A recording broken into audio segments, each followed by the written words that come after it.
ईरानी वज़ीर ख़ारजा अब्बास अराग़ची की अमरीका के हमले की शदीद मज़म्मत। कहा कि अमरीका ने हमला करके बैनुल-अक़वामी क़वानीन और NPT की खिलाफवर्जी की है। अमरीकी हमले इश्तियाल अंगेज़ हैं, इसके संगीन नताइज होंगे।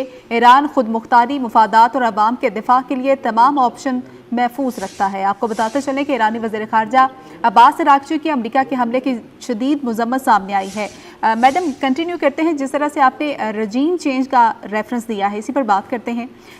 हम देखते हैं कि जब भी जंगें होती हैं, इवन के पाकिस्तान और भारत की जंग का ही रेफरेंस देते हैं, तो सियासत पर तो असर पड़ता है। तय बतय हमले होते हैं, ओपोजिशन भी सवाल उठाती है। जैसे भारत में हमने देखा कि मोदी से अवाम मुतनफ़र हुई और जवाब मांगा, इस्तीफ़ा भी मांगा, मोदी सरेंडर की आवाज़ें भी हमने सुनी। आपको लगता है कि ईरान में भी रजीम चेंज के हवाले से कुछ इम्कानात मौजूद हैं?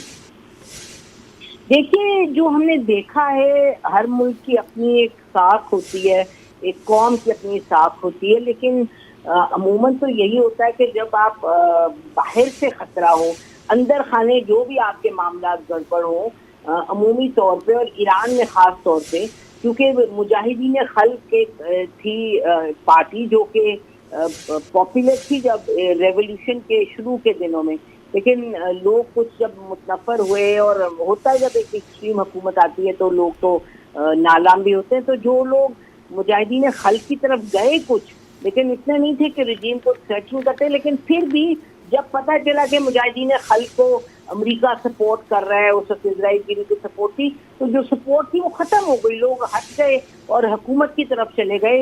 हालांकि रेवोल्यूशन वाली गवर्नमेंट थी जिससे कुछ लोग खुश नहीं थे, लेकिन आज तो अब हद हो गई है ना। अब तो जो कर रहा है अमेरिका मिलके उसके साथ, इजराइल के साथ, तो वो तो ईरान को हर लेवल पे थ्रेटन कर रहा है। तो इस वक्त तक देखिए ना, वही जो इनके बैठे हुए वेस्टर्न चैनल्स पे आज से 10 दिन पहले ऊंचा ऊंचा कह रहे थे कि जी अब देखें, ये तो रजीम में इतना लोगों को इतनी नफरत है, इतने मुतनफ़िर हैं और वो हट जाएंगे, इसको छोड़ेंगे, इस हुकूमत को चाहेंगे कि ये बिल्कुल कोलैप्स कर जाए।